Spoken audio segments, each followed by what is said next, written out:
The following content is provided under a Creative Commons license. Your support will help MIT OpenCourseware continue to offer high-quality educational resources for free. To make a donation or to view additional materials from hundreds of MIT courses, visit MIT OpenCourseware at ocw.mit.edu. All right, so today's the last official day of lecture. We'll finish up Joshua and Kenneth's reads, and then we'll jump right into post-production. So whenever you're ready. Laptops down.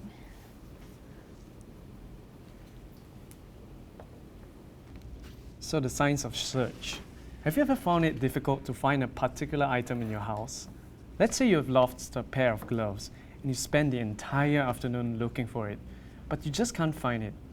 You have encountered the same problem that companies like Google or Yahoo try to solve every single day, the problem of search. Just like a house which stores about 1,000 different items, Google stores 45 billion different index pages of information. If each page of information was a sheet of paper and we stacked them high all together, we would create a tower 610 times taller than the Mount Everest. So how can a search engine like Google find your results so quickly, or we find it so difficult to find a pair of gloves? Well, it turns out that searching on the internet is kind of like looking for a person in a hotel room. Let's suppose we're looking for a guest called James. To find James, the simplest way would be to run to every room nearest to you until you find him. But that would take very long. There's a better way known as binary search. Let's say the people were arranged in alphabetical order in increasing numbers of the hotel rooms. We could run to the room in the middle and check if the name of the person is James. If the person's name starts with a letter before J, we head to the right. If not, we will go to the left. We then head off to the middle room of the newly sectioned area. And we rinse and repeat. Eventually, we will find James, just like the first method, but we found him much faster than using the first method. How much faster would that be? Well, that depends on the people staying in the hotel, the number of people staying in the hotel. Let's say it takes 10 seconds to knock on each hotel door, and there's 500 people. It would take about 80 minutes for the first method and 1.5 minutes for binary search.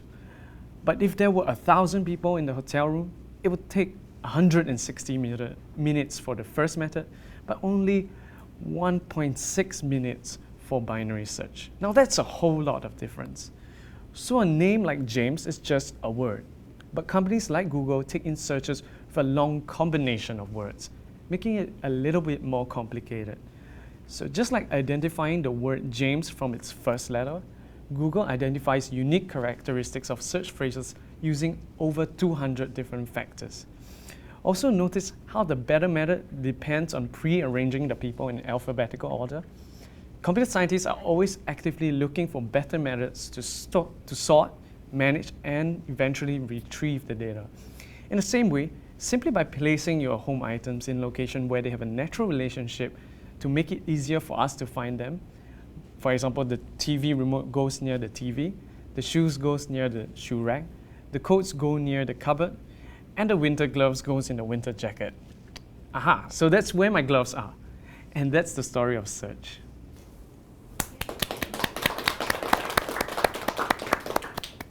You're clocking in around 3 to 4 minutes, which is a really good place to be. All right, so Joshua's script is up on Annotation Studio. Let me turn this on. Oh, sorry.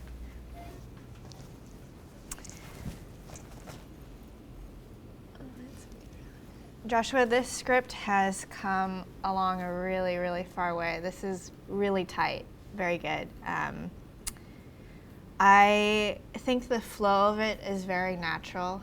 I also thought your delivery was very natural. I don't know if you've been practicing or maybe you've just felt a little more at ease today, but I think the way you pause at certain words and just sort of the natural feel of it it's nice. It sounds like you're really just talking to us. I think I learned a lot from Andrea. From Andrea, yeah. Yesterday. When she said, What was it that you said during class? Do you remember? Basically just observing like how she presented it. Mm-hmm. I kind of learned how I should do it. Oh, you were sort of copying her style Yeah. a little bit. Let's see.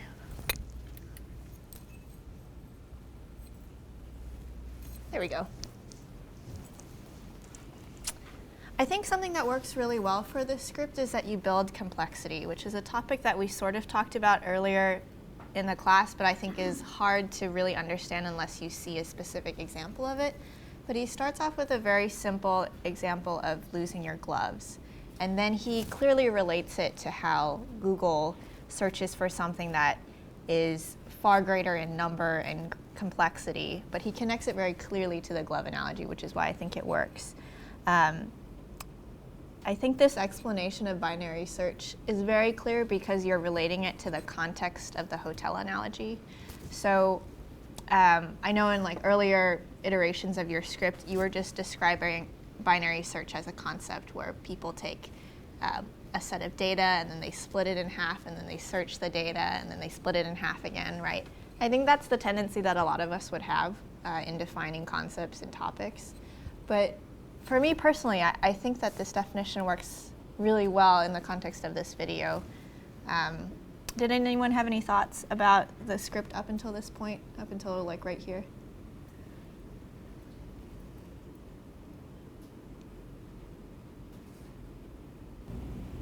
This is like purely cosmetic. I thought the script, like, I definitely understand the basics of binary search after listening to you, not even reading the script. So I think that's really good.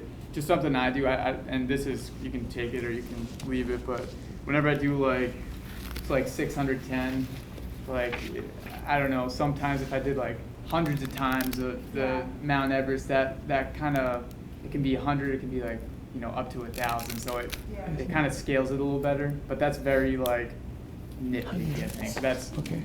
And like the other one was like over 1,000 different items, like maybe just thousands of items in your house or something. Yeah. So that was it though. I thought the rest was really good. I thought it was really beautifully written. Like just those layers of complexity, the way that they, you know, I'm not someone who processes particularly well just by hearing something, but the way that you brought me from a simple concept to making it more complicated and more complicated, and then bringing it back to the simple. It was a beautifully designed piece, really well. But keep in mind, this has happened over several iterations, and so I wouldn't feel discouraged if maybe you feel like your script isn't in as tight of a place. Because if you look at your earlier iterations, I mean, it was a very, very different idea, very different script. And we talked a lot after class, pretty much every day last week. But I think, do you feel happy with how it is right now? Yeah. Yeah? You feel happy? I think the challenge is going to be in realizing this visually, because the script itself is very tightly written, but executing the whole hotel analogy I think will be really key. And it's nice that you actually have access to a hotel since you're staying in the Hyatt right now.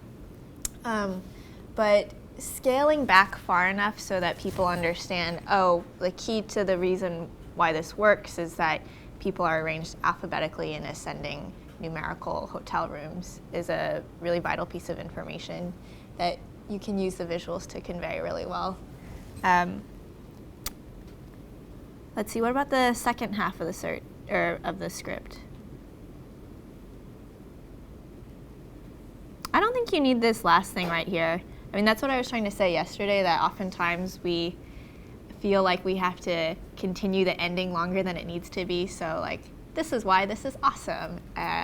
You know, and that's the story of search. And this is the definition of prime numbers, right? It reads a little like at the end, you know, and I personally just don't think it's as necessary. But I like how you tied it back to your opening. I think that's very strong.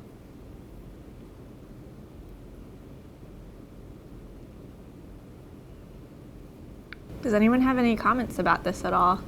Yeah? So on the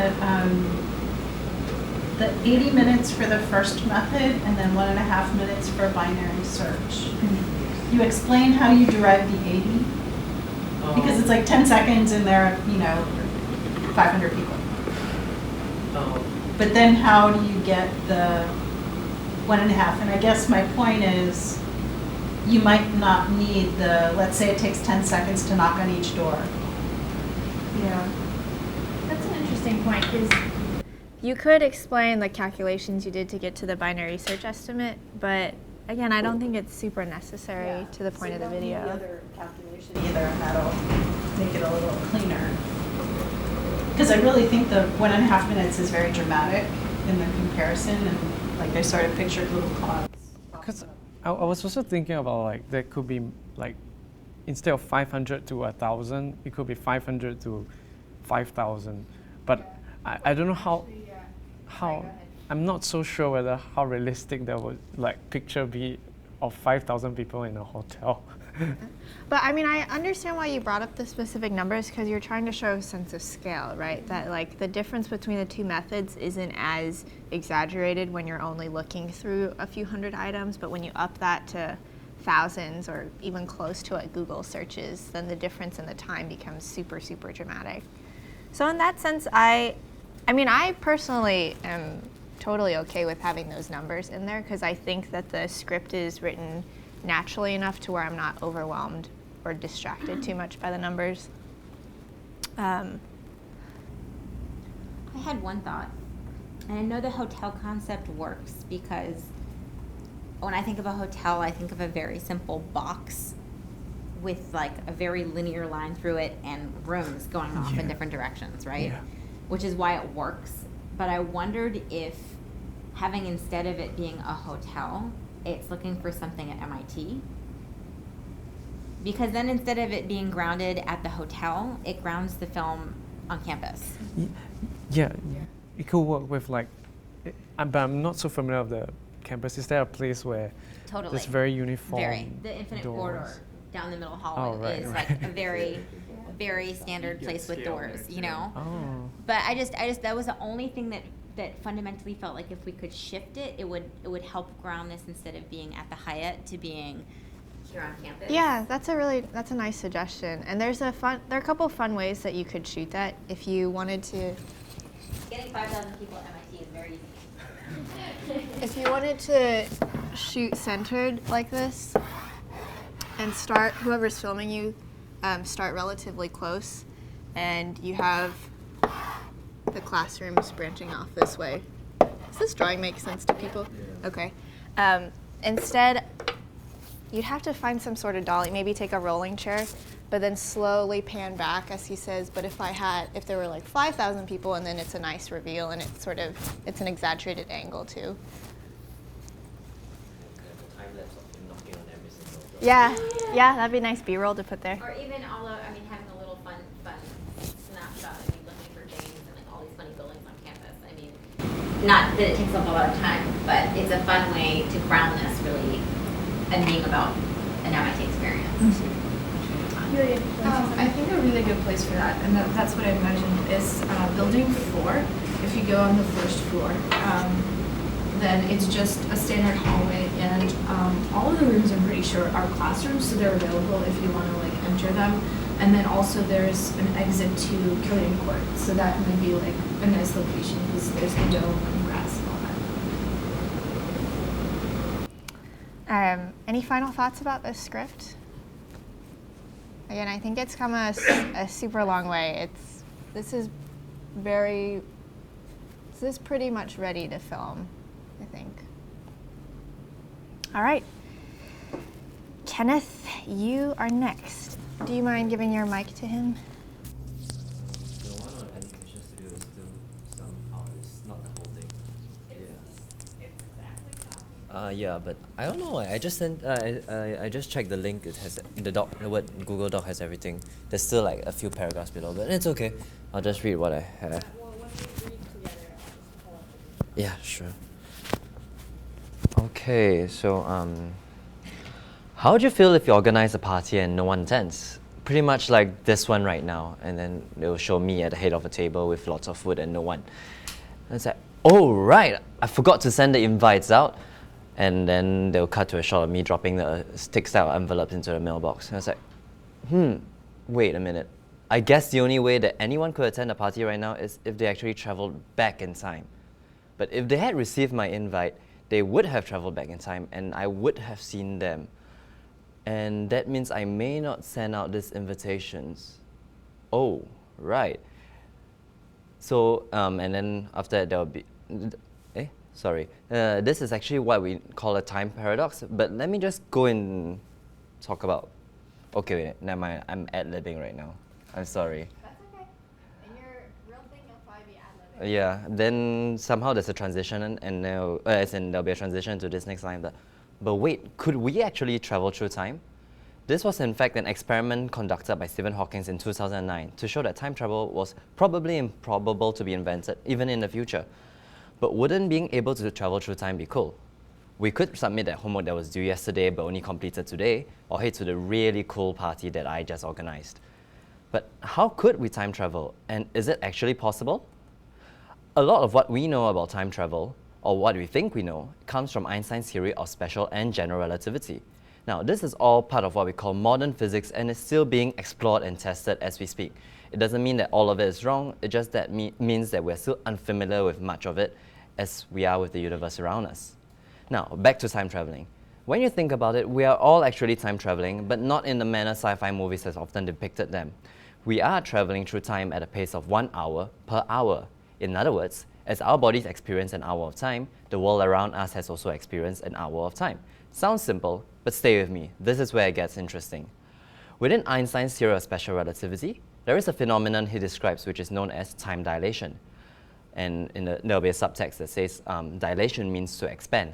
Now, the gist of this phenomenon states that the faster you travel, the slower time passes around us.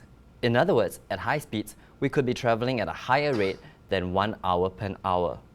This is, however, only noticeable traveling at really, really high speeds, near the speed of light itself. And then the c equals to 3.0 times 10 to the power of 8 meters per second will appear overhead. And say I invent a spaceship that could travel at 90% of the speed of light. And I have a pair of newborn twins. And I'll have 2 babies in my hands, cartoon babies. And one of them I'll put into this spaceship, and he'll be in the spaceship. And I'll send the spaceship off to space for a year. After the baby comes back for a year, the baby will have aged for 1 year, while the one that remains on Earth will have aged approximately 2.5 years old. We can see that they have experienced times at different rates, and the baby on Earth has experienced times about a 2.3, has experienced time at a rate of now 2.3 years per year when we travel at 0.9 c. If my spaceship was capable of traveling at even higher speeds, now I'd fling the babies one side, this rate will increase exponentially as shown in this particular graph. As you travel towards the speed of light, which is there'll be a graph overlay. As you travel towards the speed of light, the magnitude of the time will change dramatically and exponentially. So we could potentially travel forward in time. We just have to travel at extremely high speeds to do so. But I think the question on everyone's mind is, how do we travel back in time? I mean, surely isn't that a lot more interesting and let me just scroll back. Isn't that a lot more interesting than traveling forward in time? Do we have to run backwards really, really quickly? And then we'll show the flash running backwards across the screen. All that's changed is probably just the direction we're facing as we travel, unfortunately, and that doesn't seem to be helping our case. Now, looking back at our previous graph, we can see that the amount of time that passes seems to be asymptotic to the speed of light. What happens on the other side of the graph then? Scientists think that the secret to time traveling at negative rates, in subtext negative rate equals time travel backwards, lies on the other side. Rephrasing that, we would have to travel faster than the speed of light to maybe be able to travel back in time. And this is where the dicey part comes in. In general relativity, Einstein describes another phenomenon known as relativistic mass. When you have an object traveling at high enough speeds, the mass of the object would increase severely. To move an object with higher mass at the same velocity, one would also require a lot more energy. Einstein proposes that as we put more energy into an object, both the speed and mass would increase. However, as we approach the speed of light, it is more likely that the energy put in increases the mass of the object rather than the speed of the object. And thus, to be able to put in enough energy to push an object beyond the speed of light, that will require possibly an infinite amount of energy, and thus rendering faster than light motion highly improbable. But why are we so obsessed with time travel? Time travel often comes with its own set of problems. Referring back to my initial problem, and say I do have friends in the future who are capable of traveling back in time.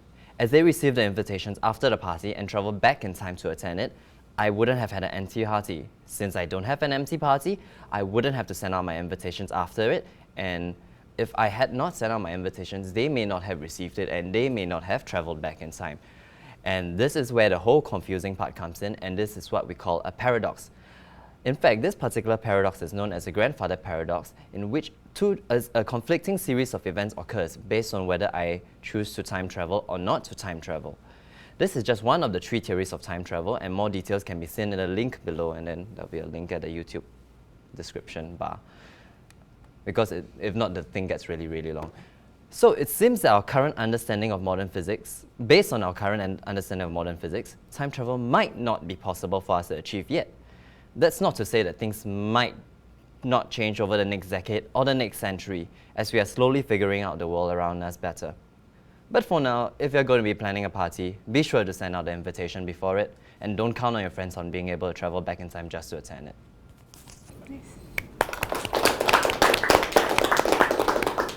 All right. I know this one goes way... Yeah, no, it's okay. This is great stuff to work with. And actually, I think that with just a couple fixes, you will also be pretty ready to film as well. So this is not your script. Do you? Yeah, if you could open the Google Doc. I'm not sure, because I'm updating it in Word itself. No, I'm Kenneth. Is it this one? No, I'm Kenneth. Oh, wait. Oh, I'm so sorry. It's okay. Yeah. Yeah, this should be it. I feel like I have a fairly easy fix for speaking of time frame. Uh-huh. I feel like the whole party invite thing is too confusing. Too confusing. Yeah, that's what I felt when I was writing it. But then the grandfather paradox is... Yeah, I like how you explain the paradox at the end, because it answers the question, well, if Stephen Hawking proved that time travel wasn't possible, then why are we still thinking about it now? Like, what sort of loopholes exist? I think that... Maybe not mentioned at the start. So I know that you had restructured this. I'm guessing you restructured it because George had said earlier, you know, it would be nicer if you could actually get Stephen Hawking in this video as you're talking about the video, or as you're talking about the party. But all this can go away. I think that you can explain the setup with just what you had before. But like, why do we need? I mean, I get that it's a cool story, right? But I feel like you explaining this idea of, I mean, I must admit that I have not yet once in my life thought about time travel ever before this moment. It's not something I think about. In fact, I don't even think that I was capable of thinking about time travel, because it seemed like this very abstract idea that my brain really doesn't think about, right? Or capable of thinking about. You did an incredibly good job of helping me even understand how someone would even think about that idea, which I think is the beauty of your piece. That's like the essence of what you've done, is you've simplified really complicated set of theories and all of that into something that I now could follow and be like, oh, I now understand how people devote their life into studying this idea. I would have never, ever thought about this before, right? The party, to me, I don't need it all in this, to me. Not at the beginning, not at the end. The idea is time travel even possible is interesting enough without that story, from my perspective, that I think the party piece is just, it has so many double negatives in it that it's just really complicated to wrap my head around. I just wonder what it would look like if we took the party thing out entirely and focused on. I was actually thinking an alternative was maybe a B-roll of footage from Hollywood films of people traveling back in time, like in Harry Potter or in Star Trek. I don't think you need it, I mean, personally.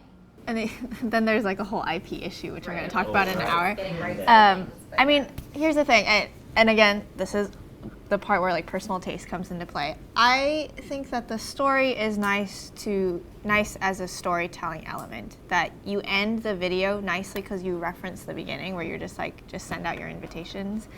But I do agree that it takes a really long time to explain it. And I wonder if you can cut this intro down into a sentence. I think this is an okay start. Held a party. But like you can take out all this stuff. I guess I get lost with the like. He sent the invitations, no one came. How does that, like, I don't know, like, it's really like for, maybe I'm less adept at thinking this way than the rest of this room, but I really struggle with this. One thing I found when I was redoing my script was, like, mine was pretty wordy to begin with, and I think the story, I think it's good, and I think you get a lot of those words based off of, like, what we were shooting, like, you know, there's no one there, and so the fact that you're describing it again, I don't even think you have to do it because the video's gonna get all that.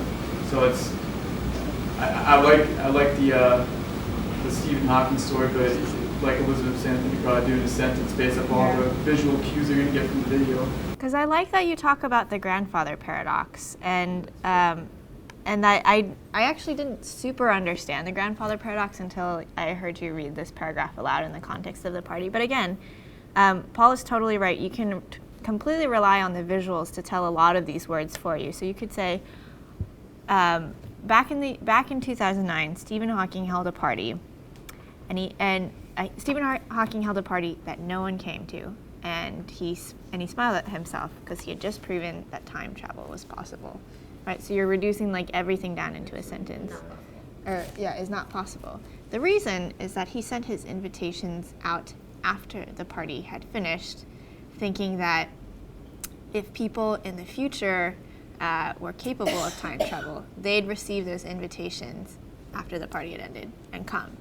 So because the party was empty, time travel is not possible. Or, you know what I mean? Like really condense it down to 2 sentences. Like really challenge yourself to explain the story in 2 sentences. And I might need it, for me, I might actually want an animation in this part too. Just, I don't know why I find it really complicated. It's complicated because you don't really explain it until the very end, which is okay. Like, I agree that it's not vital to the story, like to your content, that the content is fascinating enough, but it's used really well right now as the storytelling device to open and close the video, and then in the middle, you bring it up again. I think that there's a lot of stuff in the video that you can take out that might give you some time to play around with. Like, for example, so this whole chunk can be cut down a lot. Let me change this to, I'll just resolve this.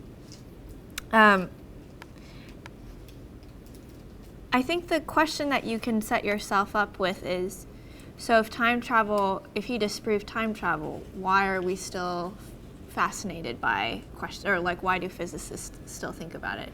Well, what exactly is time travel? A lot of this, like here, I don't think you necessarily need these 2 sentences.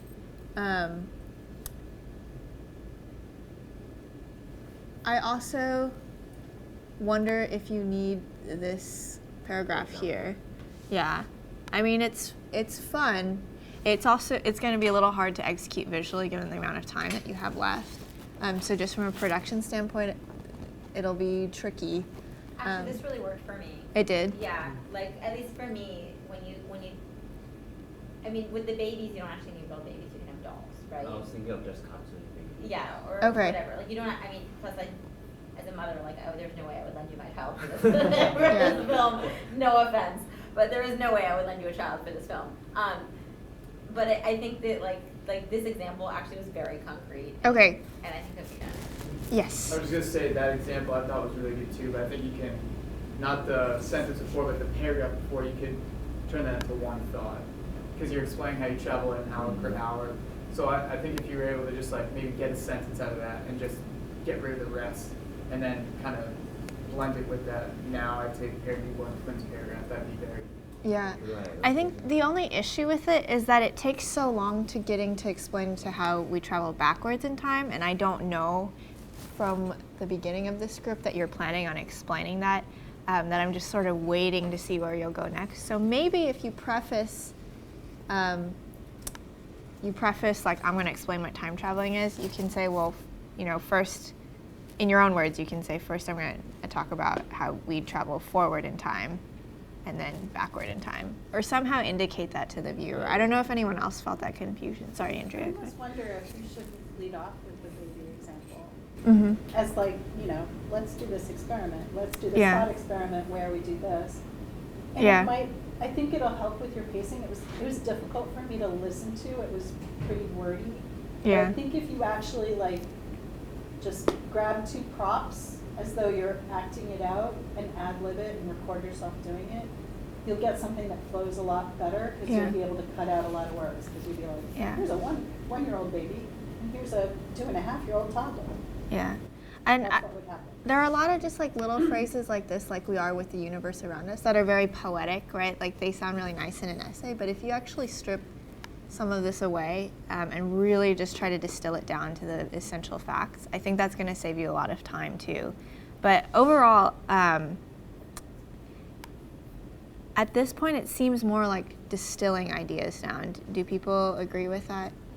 I'm glad that you fleshed it out though, because before it was sort of missing some of the essential explanations, and I know you were worried about it getting too long because of it.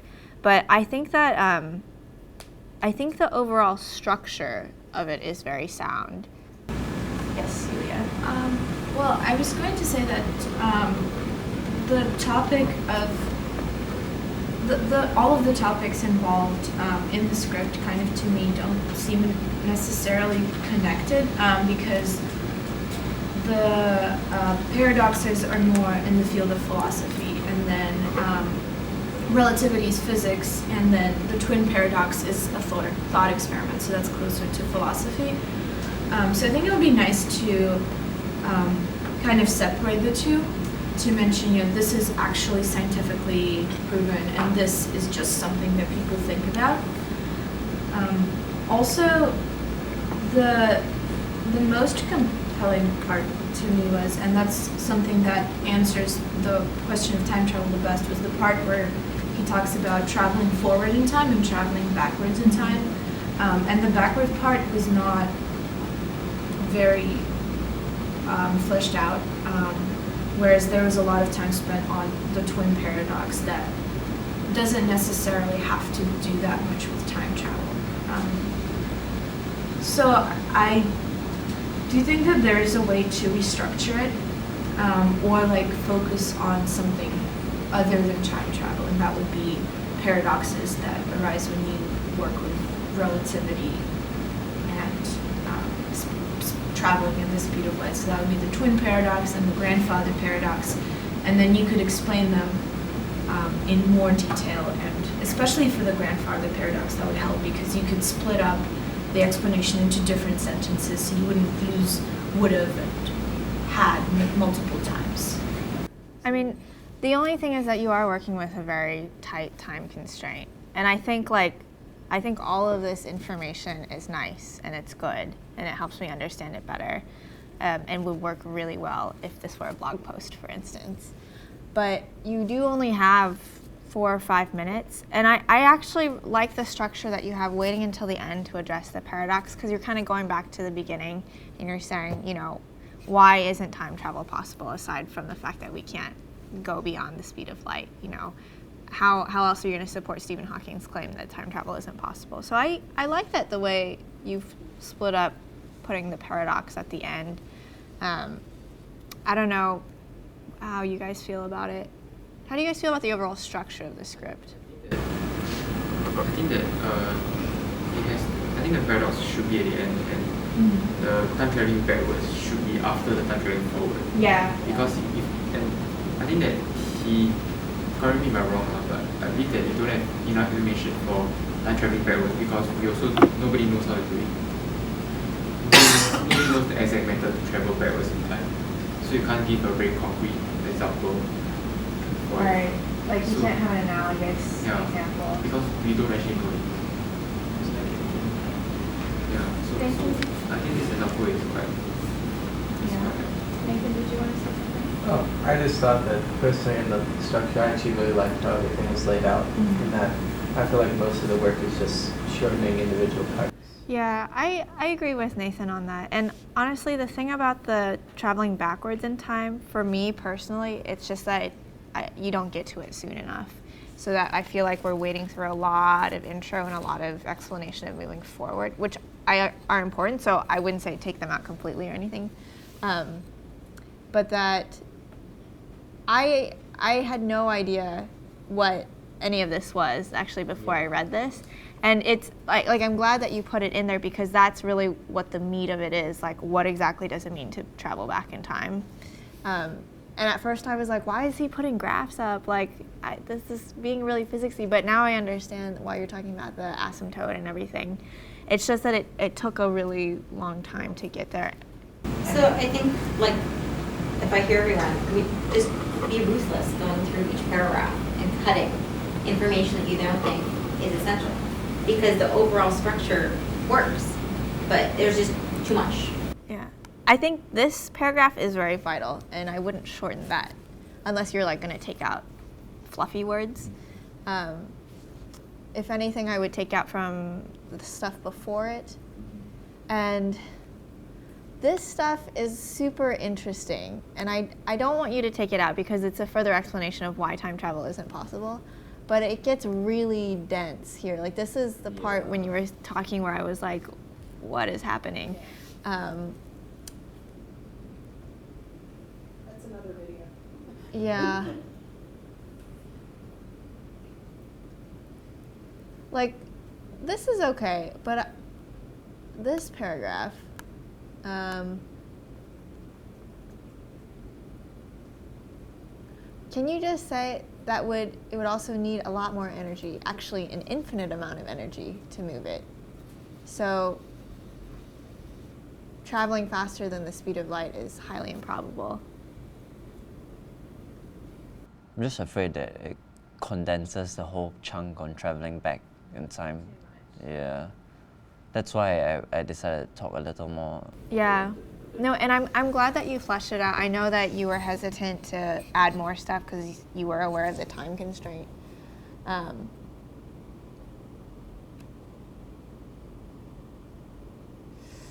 mentioned E equals MC squared. Not exactly. It's effectively equals MC. When you were saying that, I was imagining E equals MC squared. Then as you increase as E increases, normally you think that M stays the same and C increases. It's actually E equals to gamma MC squared. That's why I didn't really want to bring it in. Yeah. I don't think you should add any equations to this. Aside from the fact that like E equals MC squared is like the characteristic Einstein equation that people. But the thing is, it doesn't really fully explain this. Yeah. That's why I didn't really feel like putting the other equation in. I agree with Jamie overall. Like, the structure I think is there, the substance is there. I don't think you necessarily need to add anything except for maybe a transition or so. But at this point, I really think it's just, again, being ruthless about taking words out, taking a sentence out or two. You're only over by a few minutes, which actually is an eternity. Fast. Yeah. And I will say that slowing down your pace will help people. Yeah. significantly. Yeah, I think I started getting lost around the Einstein because you were talking a lot faster in that section too. But I'd say at this point it's really like just paring it down to the essentials, and we can help you with that during office hours if you want. Any final thoughts for Kenneth? Yeah, Joshua? I do agree with your point just now about the starting example as being a bit confusing. It's definitely. Yeah, I was thinking whether I should even mention a paradox straight off or not to mention it at the top. That's why I was just playing around.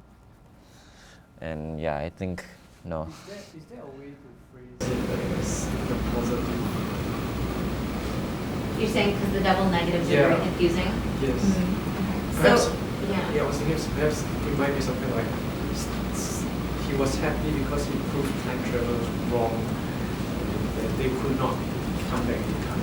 Like, so it makes it very clear that, like, once the, perhaps there's like a one sentence that makes it clear that you prove time travel. Like, Yeah, maybe just a little wordy things like that. you might lose a bit of the complexity that you would want people, as in, I guess it's not the intent to help them understand this part. The intent is to tell them that Stephen Hawking was proof time travel is wrong. Is that the intent? Then it might be okay to hide the complexity away. If not, people might keep thinking about why is that or how did they prove it? How did they prove it? And you talk about it at the end. I think the whole grandfather paradox part is nice because it is an expansion of why maybe his proof wasn't really a proof and why people are still thinking about time travel, even though he supposedly proved that it wasn't possible. What if you, what if you take the structured approach that Josh took in his whole piece, in that little part, make it really simple at first. Stephen Hawking hosted a party, no one showed up, it proved the time travel wasn't possible. Actually, it's a little more complicated. Yeah. And explain it a little further. Actually, that you could open the video like that. Yeah. You know, just really tight. And then it allows you to use that story throughout, but not confusing people with all the details. Right? Okay, were you gonna say something? All right. Any final thoughts? I mean, this is in good shape too. Again, it's much easier to, I think it's easier to pare down from something that has too much content than the other way around, for sure. So, yeah. And the delivery, again, will help too. Yeah. These have come so far. They really have. I mean, I don't know if you guys have looked at your pitches that you made last week, but they really have. I mean, I'm really excited to watch these videos. Yes. I'm just gonna say that I really liked how you were able to explain this complex phenomenon in words that are understandable. Yeah. So I think that's really cool. And that's the whole like building learning confidence with the viewer too that I talked about on the first day of like simple explainer videos are so compelling to people even though they're quote unquote boring because people feel good when they feel like they've mastered a seemingly complex subject. And this is a video that is going to help people understand special relativity. So I think that it's going to be a very compelling thing to watch for people. They're going to want to keep watching it because they're understanding what you're saying. All right. It makes you feel smart when you get something complicated. Yeah. Yeah. I'm like, oh wow, I just got like a really complicated physics idea. Yeah, you're helping them achieve mastery, which is nice.